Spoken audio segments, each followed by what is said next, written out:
How many of you guys out there tonight are struggling a little bit with your recovery? Maybe feel like, man, giving up, don't know if this is going to work for me, if I can do this thing, if I can keep doing this thing called recovery. If you're feeling that way, come up here tonight, God, and just drop it off at the right here at this altar and ask God to just continue to give you strength, to continue to give you determination, God, to give us willingness, God, to give us open-mindedness, God, to never turn back to where we came from, God, because there's nothing there for us anymore, to leave the door shut and never go back to our old lives.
Okay, guys over here.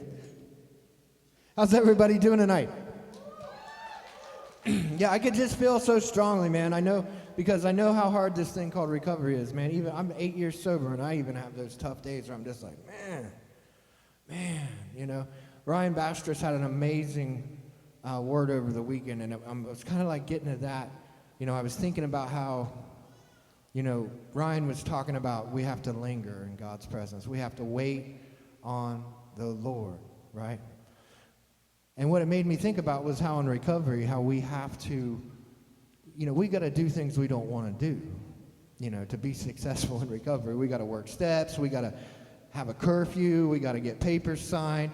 We got to get our butts chewed out by our sponsors or our pastors or our peer mentors, or, you know, whatever program you in, your big, you know, the Lighthouse girls telling the Angels girls to act right, and, you know, all these things. But what you got to realize is, and it's in the big book of Alcoholics Anonymous, the guys at Recovery Point will, you know, relate with this when it says, you know, being convinced we were at step 3, which is to turn my will and my life over to the care of God as we understood him. Just how do we do that, and what does it look like? Like, what do we have to do, right? What do we got to do? Well, the first requirement is that be convinced that any life run by us can hardly be a success. Okay? That means that by the time you've got here tonight, or you've got to Recovery Point, or you've got, you know, to Angels or wherever, you've tried everything already. Like, you've already exhausted all the efforts. Like, there is no more. I've tried everything. I don't know about you guys, but, you know, recovery was the last house on the block for me. I had tried everything. Nothing else worked for me. I could not do it, right? And Jesus and recovery and the 12 steps was the last thing I tried and the first thing that worked, right?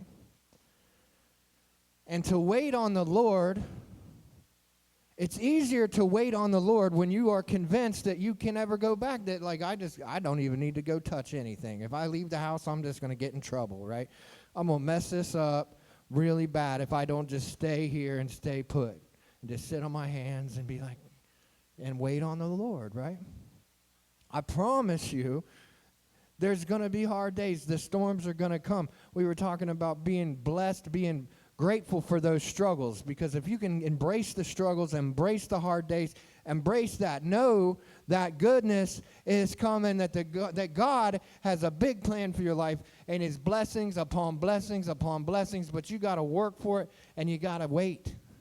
You got to wait, because if you try to pick up the controller, you're going to screw it up. Does this make sense? Is anybody getting this? Am I helping anybody right now? So we got to wait on the Lord. And it's not always fun, and it's not always easy, but I'm telling you, it's much easier to wait when you surround yourself with people that are also waiting with you and love you, and embrace that change, embrace that waiting, right? You know, constantly pray for willingness, guys. Pray for determination. Pray for strength. Pray for faith, because if you have faith, then you can overcome anything. Faith counteracts everything. If you're having the worst day and you just stop what you're doing and you start waiting and you start lingering on the Lord, and you just stop and say, I know everything's going to be all right. It's going to be okay. It's going to be all right. Everything's going to be fine. I just got to not do anything. I'm just going to go to bed. Tomorrow's going to be just so much better. Or I'm going to call somebody, right? Wait on the Lord. It's not always fun. It's not always easy, but it's always going to be the best decision, because sometimes, you know, you try to go back to your old life, what happens? We're just going to tear it up again. And if you're lucky enough, you get to come back here and try it again. Some of us aren't so lucky to get to come back and try it over again if we make that mistake, right?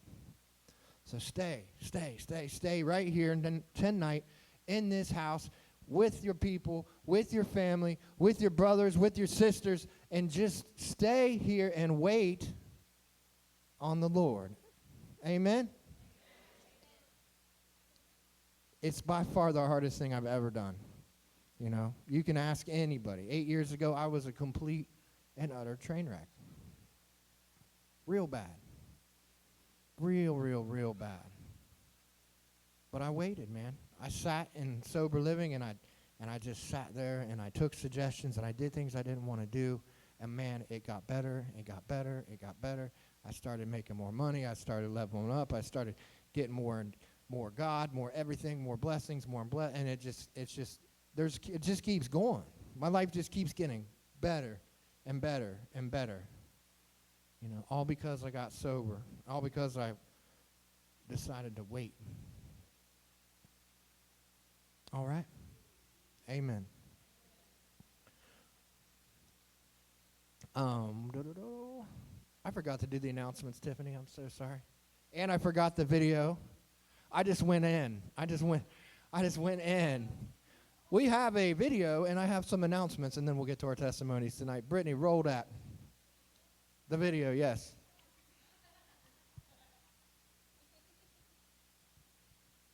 I did not wait. I just went.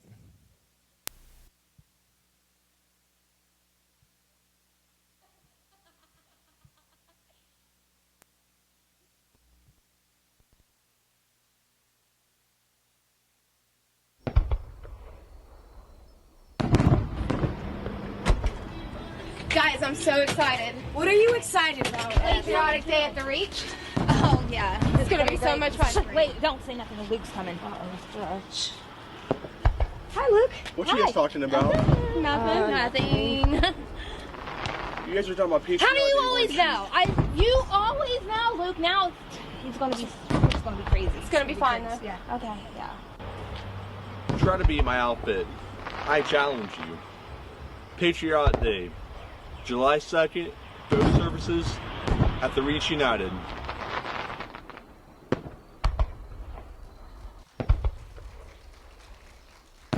Oh, yeah. Oh, yeah. Can't wait. So weekly announcements real quick. Missy's Peace Warriors, Monday at 6 p.m. in the teen room. Come check it out. Women's Bible Study, Tuesdays at 6. Band of Brothers, every Monday. This Monday at 6:30 now due to softball game on Tuesday. Get there. It's an amazing Bible study. We're talking about the full armor of God and how to equip ourselves. There's amazing fellowship, and there's always food. If you're interested, get with one of us, and we'll make sure you get there. Baptisms of June 25th. It's coming up. If you're interested in signing up, you can do so on our app or see one of our pastors or Tiffany or myself, and we'll get you hooked up. Helping Hands Yard Sale, Friday, July 8th from 8 to 4 at 2202 Lincoln Avenue, Parkersburg. I believe that's Britt's house. Is that Brittany's house? Saturday. Did it? Oh. Just kidding. We're going to be selling some stuff. Come hang out. All right. Second annual Back to School Bash will be August 19th from 12 to 4 at City Park. This is an amazing event, guys, and we need people to help out with this. Just so we can purchase as many backpacks as possible, help these kids have school supplies. Last year, it was like one of the most unbelievable experiences I've ever seen. Like, it was like just people just kept coming and coming and coming and coming. We went to the store like 20 times, buying more backpacks. It was pretty wild. And it's a lot of fun. I think, are we going to do haircuts and stuff like that again and all that? So, man, spread the word. If you want to tithe, you can give us money for that. Put it on the envelope. Do it through our Cash App and put back to school bash, and that money will go to backpacks and all that. Helping Hands has been raising money for a mower, for a zero-turn mower for the church. We only need 750 more if you'd like to donate to that cause. Same thing. You can donate through the app. Write it on an envelope. Just hand it to somebody. We'll make sure it goes to our riding lawnmower so we can keep this place looking trimmed and proper. Okay. All the money we take over tonight in our offering, though, will go towards High on Hope and Beckley unless otherwise specified by you guys. So I'm going to pray over the offering. We're going to pass the buckets. Heavenly Father, I just want to thank you for everybody here tonight and everybody that would be generous enough to tithe into our ministry. God, I just ask that you help us continue to build this, continue to inspire us, God, to help others and help us use this money to advance your kingdom and also to help Beckley High on Hope be with them as they continue to grow and try to change lives and help people through addiction in Beckley. In Jesus' name we pray. Amen.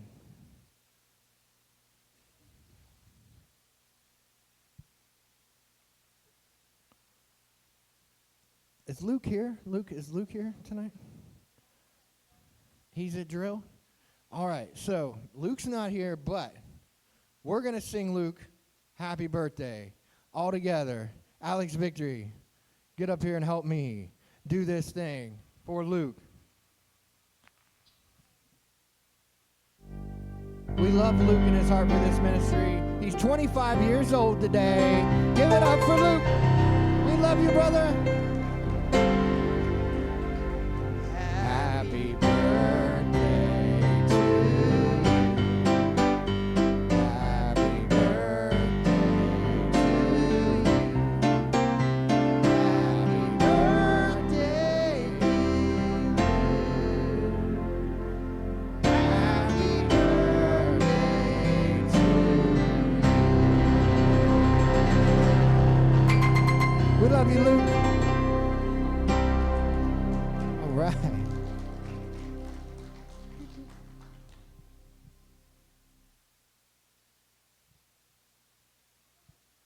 We got another pretty amazing announcement.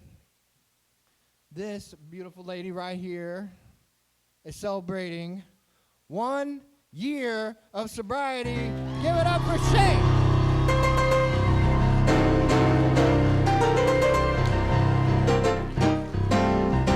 She officially waited on the Lord, and now she's got a year, man. Come on, give it up again. So big.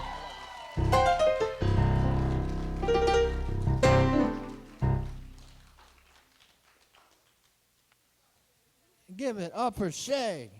Amazing. Let's go. So our first testimony tonight is this beautiful young lady. She just graduated. She is doing big things in her recovery. Her entire life has been completely transformed and changed in a very short time, all because of Jesus, all because she jumped headfirst into this thing called recovery. And I cannot wait to hear a little bit more about her story. I give you Shayla.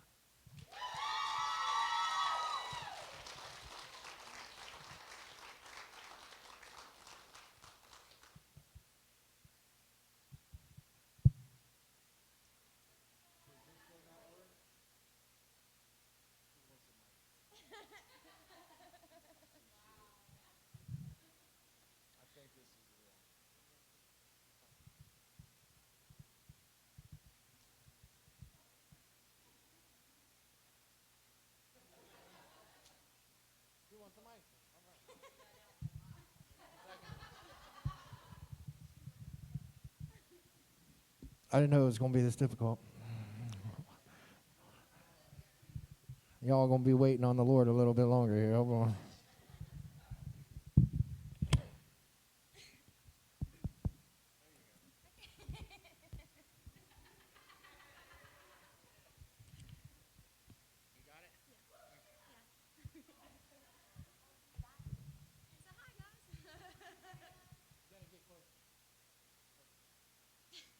I don't like using a mic.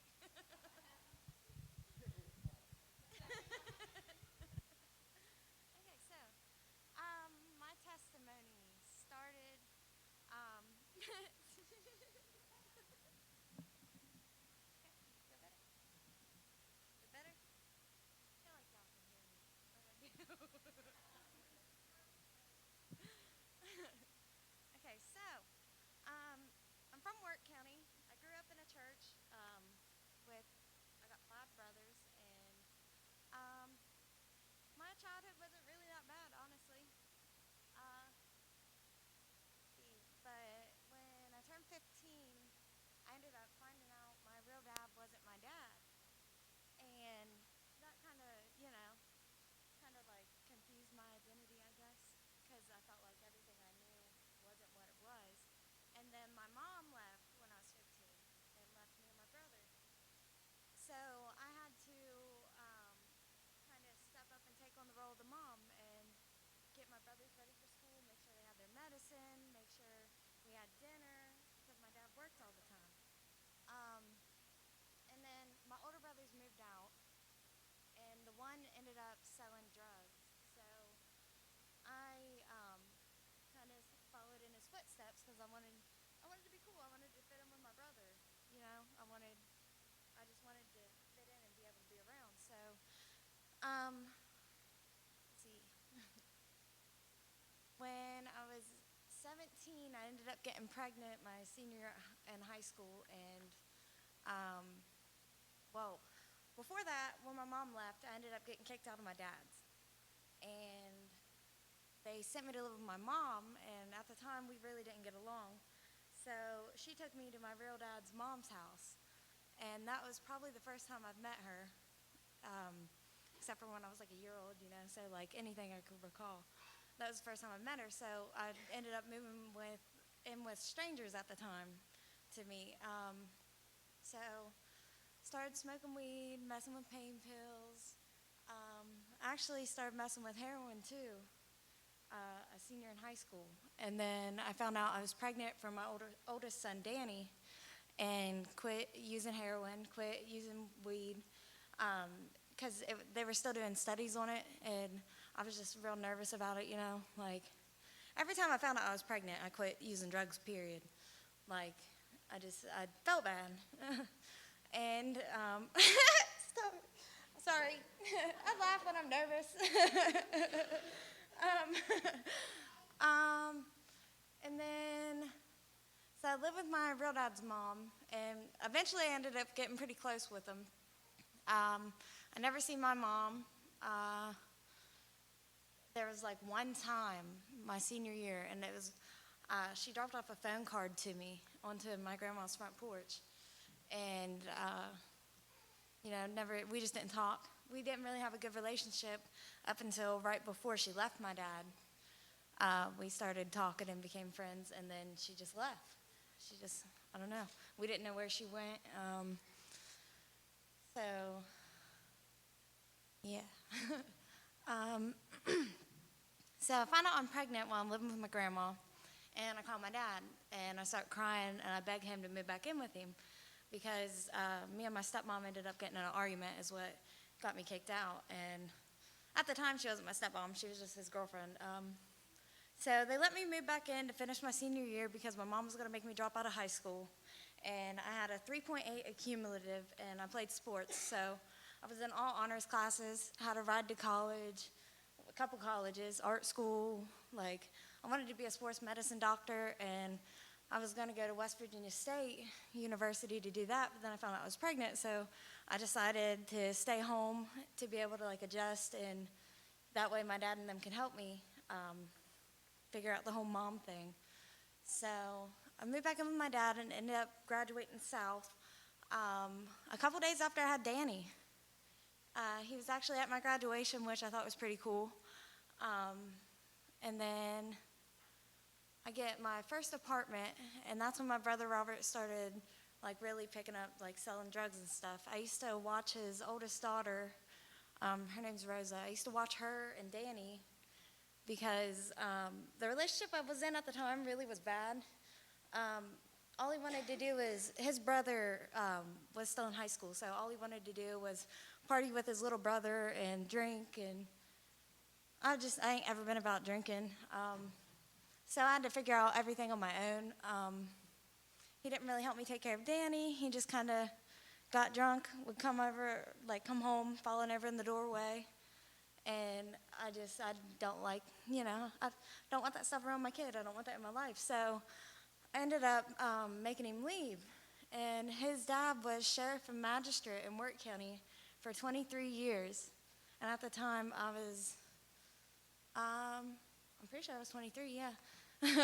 So like 2 years of my life at the time, it was like the only 2 years he wasn't the sheriff and magistrate out there. So they ended up taking me to court, and I kind of got screwed on it because my whole case happened in Wood County, and when your dad's sheriff and magistrate, kind of you put in a predicament, and so we had split custody of Danny, and when I got a new boyfriend, which was one of my big brother's friends, he ended up not bringing Danny to me. And I filed contempt like umpteen times on him, and they didn't do anything. Like, they didn't make him bring him back like he was supposed to. Like, they didn't do anything. So I went through like this depression phase and started drinking a little bit. I'm not a drinker, I'm really not. So, when I drink, it kind of gets out of hand. And I actually ended up trying to kill myself. My older brother lived like 3 apartments beside me, and he wasn't home. and there was a trail of blood from my apartment to his, and that's when they first intervened me. So I'm like about to pass out on the steps of my apartment because I was so upset they didn't bring me Danny, you know, like since I've become a mom, like I've reprioritized my whole life. It was about my kids, you know, like I made them, I need to take care of them. Like this is what I need to do first instead of going off to college and this and that. So my brother Billy comes home and sees a trail of blood. He calls the sheriff, the ambulance, my mom, my dad, and they all come over to my apartment. And I'm like, I'm plastered. But I answered the door because I was like, oh my God, like, wow. And then I don't know how I talked myself out of it, but they tried to put a mental hygiene on me, and I shut the door. And the ambulance ends up coming in, and they're like, look, we're just going to wrap your wrist up. We just want to make sure you're okay. And I was like, yeah, I'm fine. Like, I lied and told them I slammed my hand through like 6 mason jars, which I did break, but that's not how I broke them. And then my dad was just really disappointed. Like, he's not a crier, you know, like, and like one of my other sisters said, like when your parents are disappointed in you, like that really gets you. Because I was always a daddy's girl, like that's why I was always so good in school and stuff. Like always competed with my brothers, and you know. So I got the new boyfriend, and I started using ice, meth, ice, whatever. Started using ice to again like fit in with my big brother. I wanted to hang out with him. I wanted to do what he was doing, like, and he actually felt pretty responsible for me and my little brother getting addicted to drugs for a while. And I let him know, you know, that wasn't him. Like, it's my fault, you know what I mean? I'm my own person. Like, he didn't, like, make me do it, you know? So, he ends up going to jail, though, and does 2 years in jail and then, like, 18 months in a rehab. And while he went away, like, I didn't get sober like you'd think or anything. I actually just picked up where he left, and I started selling drugs. And that just like made my whole thing like even worse, really. So I got 4 kids, and my 6-year-old and my daughter's dad is the guy that I'm with at the time. I met him, like I said, through my brother, and so he starts getting like angry because he was using the needle, you know. So when he didn't have any dope, like, well, ice, not like dope, but when he didn't have any ice, he'd get like really violent. And then he'd start drinking because, you know, he didn't have one, so he substituted for that. And he started beating me up. And he started, like, he'd choke me out, really. I'd almost rather have somebody beat me up than choke me out because he almost killed me like 3 times. I actually was 5 months pregnant between my 6-year-old and my daughter, and I ended up losing the baby. I didn't tell the hospital that it was because he beat me up, you know. I lied, and they told me my body had a spontaneous abortion. And then, so that's when my dad steps in, and he shows up at my apartment and pulls a gun on him. And I end up stepping between my dad and the gun, and that's when he gave me the ultimatum, like, get away from this guy or I'm going to disown you. So, and at the time I was like, this is my family, you know. I'm going to try to work it out.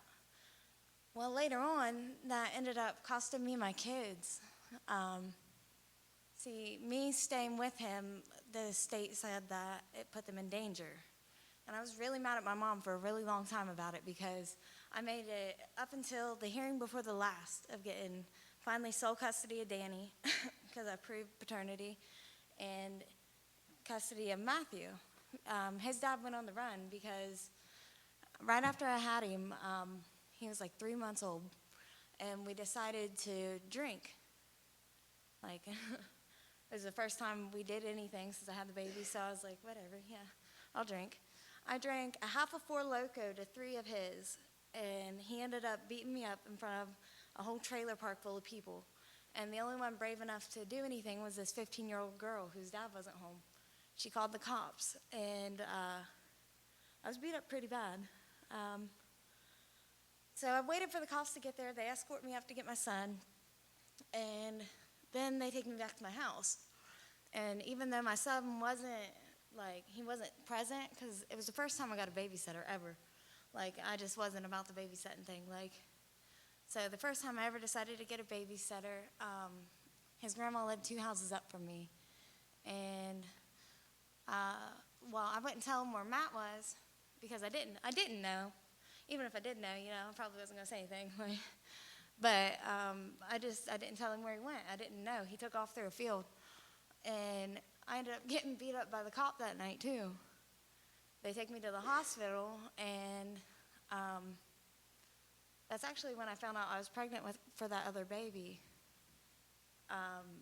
And then I ended up losing it a couple days later, because once Matt did get home, he blamed me for everything, and was pretty upset with me about them taking my son to my mom. And I called my mom the next day to see what happened, because I was drunk. I was lit. I couldn't really remember anything. And she told me that if I contacted her again, she'd have to call CPS. So I instantly, freaked out. And I went through postpartum really bad about it. I'd have nightmares of him, crying, nightmares kind of him crying beside me in his bassinet and him not be there. And I felt like I was just, losing my mind. And then after that, I ended up going to jail 2 or 3 times. So, I'm in and out of jail. I'm not getting any better. I didn't really, take it seriously after I lost my kids, until, my dad shut the door in my face on Easter, and it really bothered me, so I decided to get my stuff together. Signed back up for college. And I was with Matt for 4 years, actually.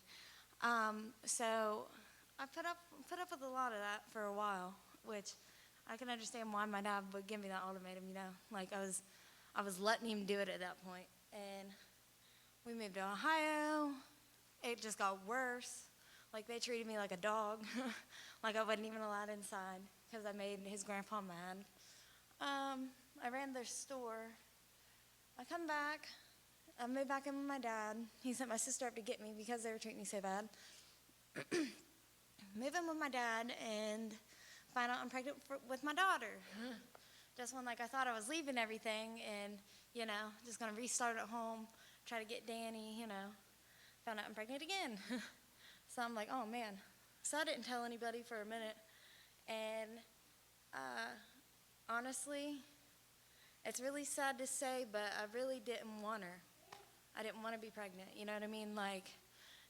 It's horrible, I know, but it was just a reminder of everything I went through with him. Because I thought, because I'm a loyal person and staying with this guy, that's what I was supposed to do. I thought I was supposed to, he'd always ask me, he'd be like, stick with me, I'm sorry.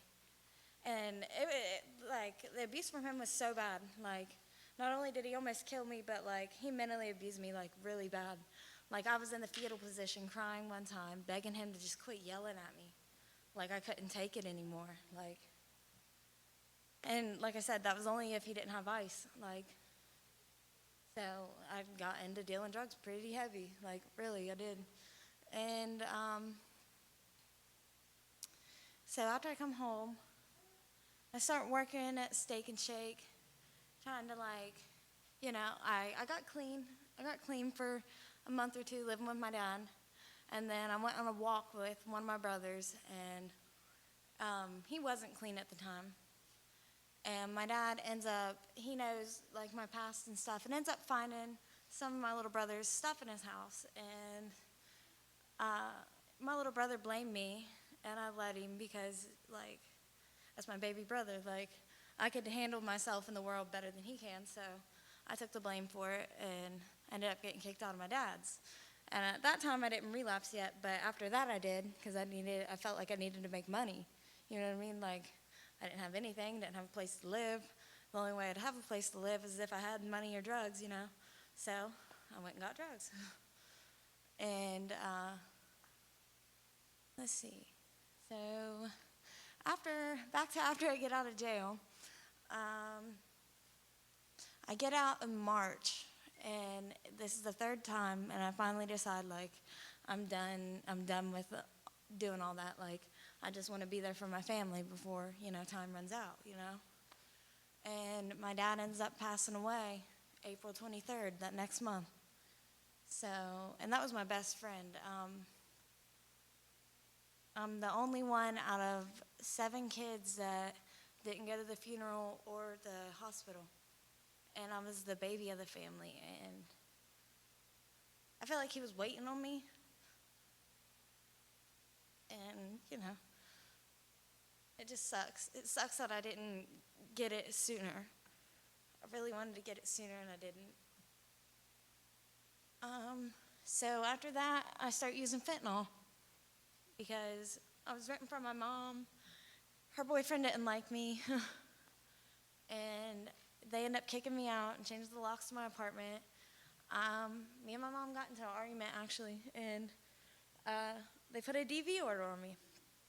And my dad just passed away, so I didn't want to press the issue and then take Matthew from my mom, and put him with a foster home. Like, I've never wanted to just, like, disrupt my kids' lives, So I just left. I was like, all right, fine, whatever, I'll leave, That's what you want, I'll leave. And then that's when I got hopeless. Like, I felt like I didn't have anything to live for, My dad's gone, I failed him. Obviously failed my kids, my mom. She doesn't want nothing to do with me, like. And I was clean then too. I was actually clean for almost a year. Granted, like, half of that was, like, almost the whole year I was in jail, so, like, but it still counts, So, yeah, so after that, I ended up getting on fentanyl real bad. I end up, like, my tolerance to fentanyl is super, super low. And the first time I OD'd, actually, is the first time Joey met me, really. I didn't know that. So I go over to a couple friends of mine's houses, and I'm sitting there, and, like, I hit this foil 3 times. And then all of a sudden I wake up, and they tell me that they had to Narcan me, like, 3 times, broke my chest plate, like, I died. And I was just kind of, like, just in a daze about it, like, I didn't know what to do, what to say. So they keep me there, because they're worried. And I just get high again afterwards to not feel the Narcan, Because if you've ever been Narcan before, it sucks. It really sucks. And then after that, I've probably died 4 times, if not more.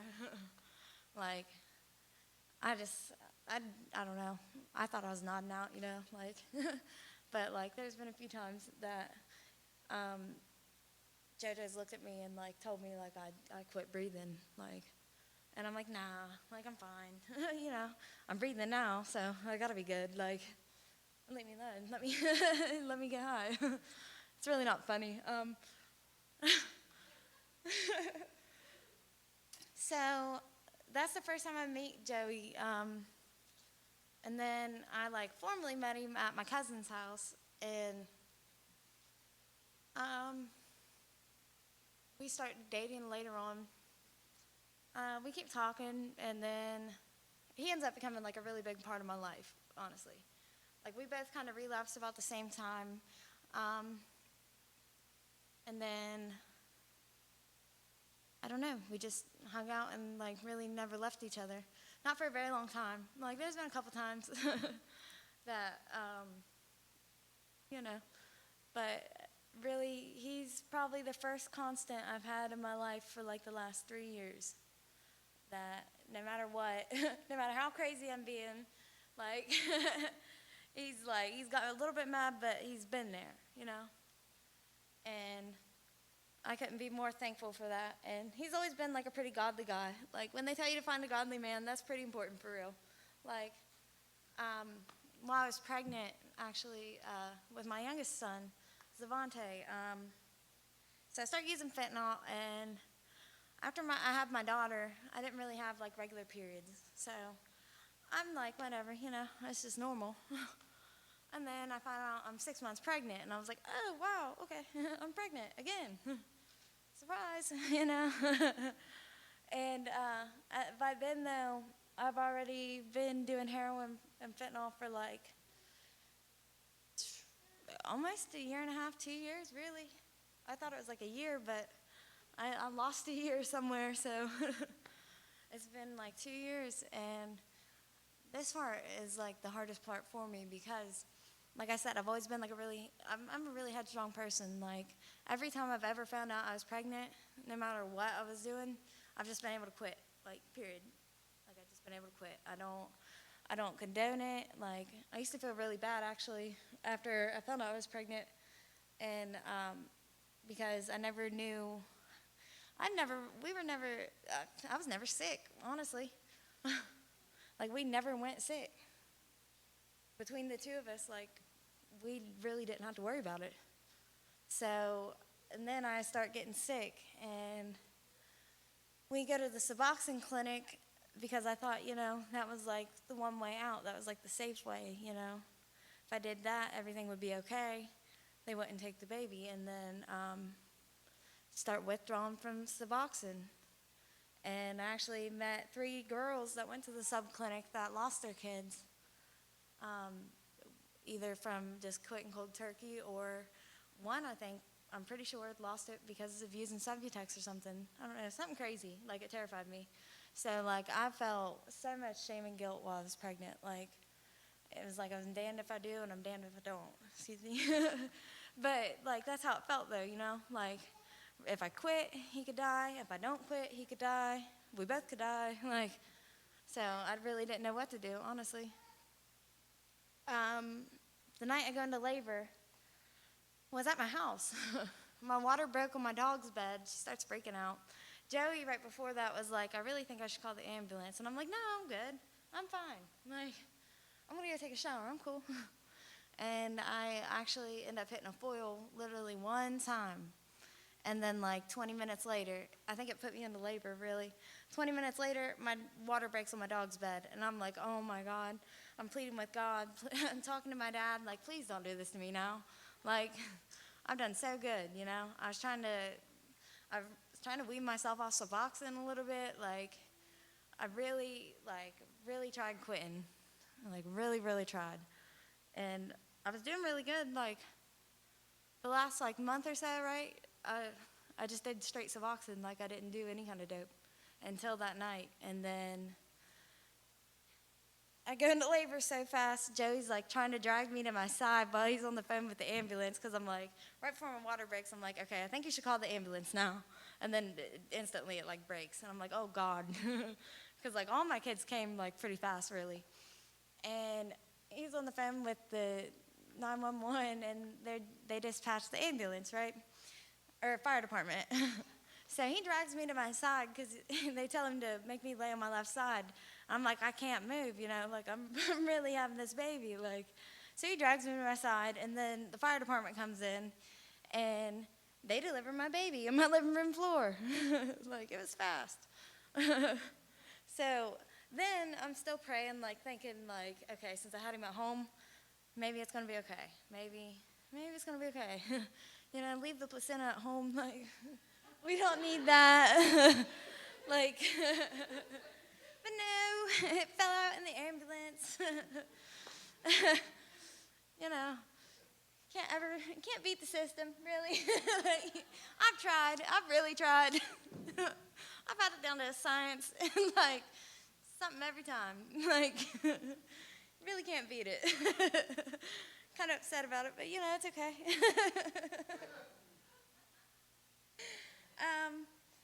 And so I have the baby, and I'm at the hospital, and apparently he quit breathing or something.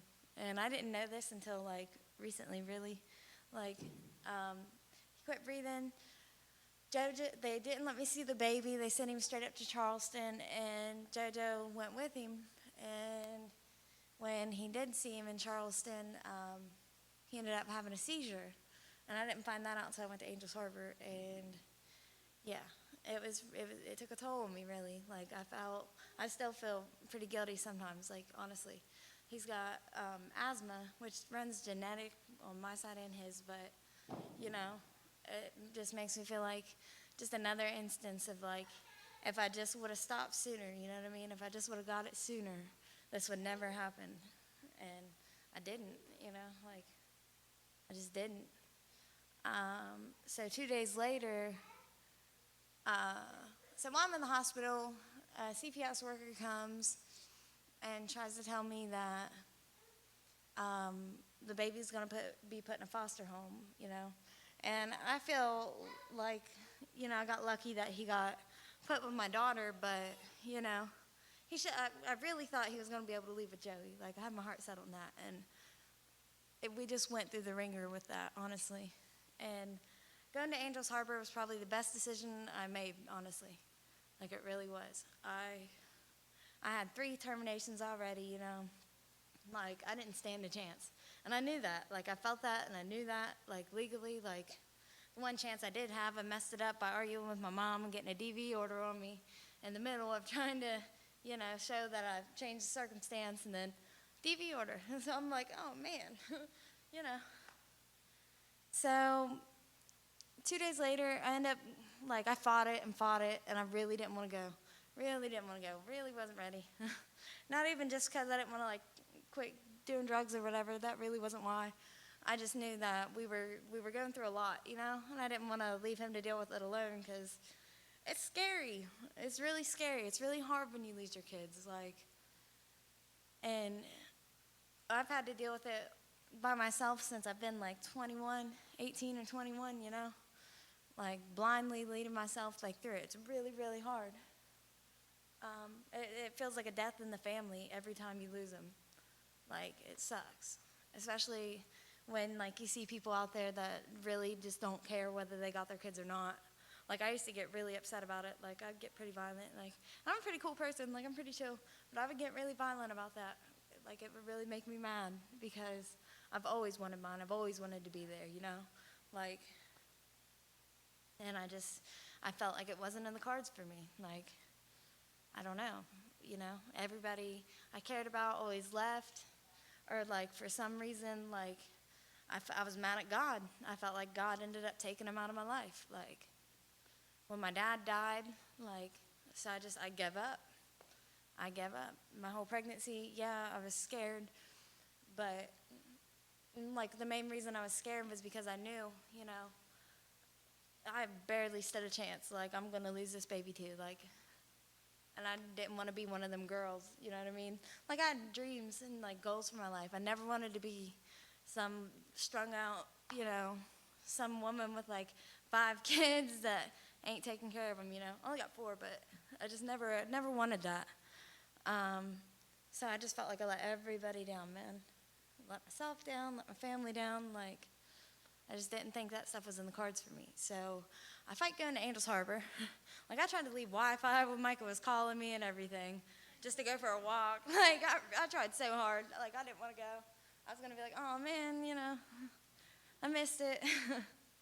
And then Joey's like, no, you're going. Like, you have to go. You're going. And I'm like, all right, whatever. I'm not packing.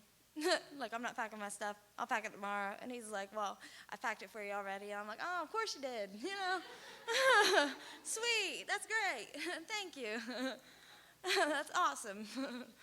So I get to Angels Harbor, and I leave my stuff packed for, like, the first week. I didn't take it out of my suitcase. One of my roommates, Taylor, looks at me, and she's like, we're deep cleaning our room today. And I'm laying on my bed, like, super depressed, going through postpartum, and I just kind of look at her, and I'm like, yeah, I know. Like, you know, I see. I'm just going to scoot this under my bed. It's clean. You know, out of sight, out of mind. Like, and it took me forever to get into the swing of things. Like, that first week, I even went to Tasha and was like, I need to call Joey. Like, I'm not ready for this. Like, I'm mentally not ready. I'm just not ready. I don't want to be here. Like, I want to go. And then I call him, and he's like, you can't leave. And then I see Micah, and he tells me he can't leave. And I'm like, man, all right, I'm going to stay for 2 weeks. I'll stay for 2 weeks. I give. But after that, I'm probably for sure going to go. Like, without a doubt. And then they keep preaching and they tell you, trust the process, you know. So I'm like, all right, well, if I'm here, I might as well give it my all and trust the freaking process, you know. Hopefully it'll work. And it did actually eventually. Like, it really did work for me eventually. I'm completely surprised by it, honestly. Like, I went into there just wanting to do it and get it done for my family, you know. Just, I took it as like going to jail again. Like, I was like, all right, I'm going to do this little bid, and then I'm going to get out, and it's going to be okay. Like, I did it. But in the meantime of being there, I found a relationship. I made a relationship with God. I made a bunch of sisters that I got really close with.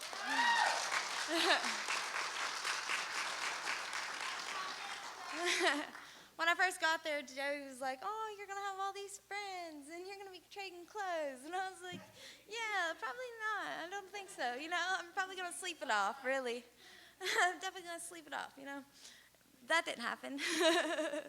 I did end up making friends, and I grew a family. Like, my big sisters, my sisters, like, we all became like a family. And Angels Harbor shot for me so hard when it came to my son. Like, even Austin. Austin's one of the biggest supporters we've had, because family treatment court doesn't usually take somebody with 3 terminations already. They just don't, you know. So, and then they ended up accepting me into family treatment court, and I'm on milestone 2. Yeah.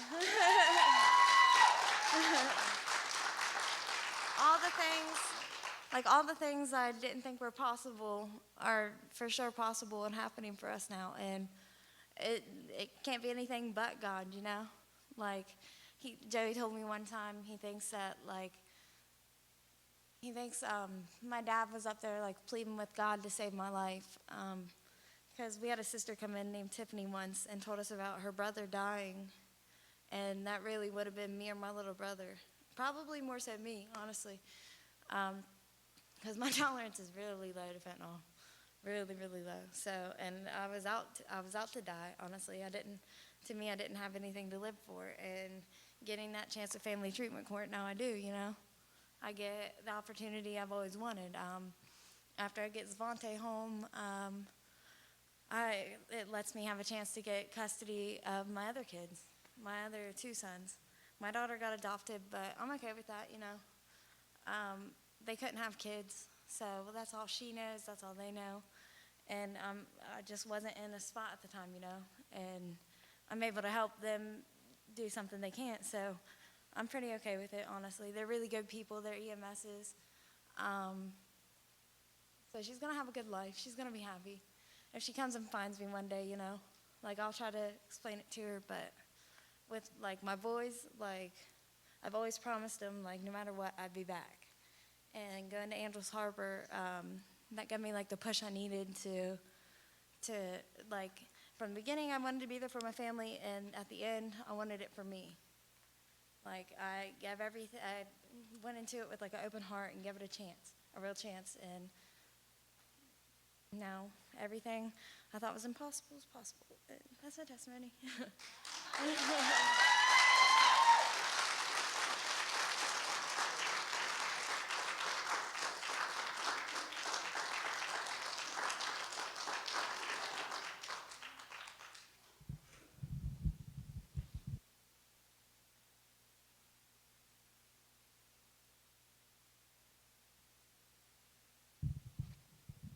Let me give it up for Shayla. Man, I gotta say, like, man, you just never know what you're gonna hear at High on Hope on a Thursday night. She left the placenta at home. I'm forever changed right now. I'll tell you that. We don't need that. You all don't need that. Don't. Just put it in the trash, you know. Wow, man. But no, seriously, Shayla, I'm so proud of you. I'm just so proud of you, and I'm praying for you and to watch you grow. And I'm just so proud of you for trusting this process, you know, and it's just a beautiful thing. There's nothing more. I get to work with the CPS people, with a lot of people through Family Treatment Court, through Peer Solutions and CPS and all that. And honestly, watching people get their kids back is like the biggest joy of my life. You know, I see it happen all the time, and I don't know if there's anybody in this room that's fighting through that right now, but I can tell you that if you stay here, you're going to have a good chance of getting them kids back, seeing them again, and reuniting that family, because our God is, he rebuilds and he restores families every day, and it's just so good. I'm so proud of you guys. Next week, stay tuned for part 2, because we're going to hear from her boyfriend Joey, or actually her fiance, Joey Fields. So we'll get to hear the other side of that beautiful story of and it's just going to be so awesome, guys. We're going to open the altar. Alex is going to sing us a song. If there's anything or anybody needs prayer, come on up. But man, if you need prayer, come on up. If you need strength, if you need God to reunite your family, if you need restoration, if you need willingness, if you need just a breakthrough, come on up, man, and leave it right here. Ask for it right here tonight.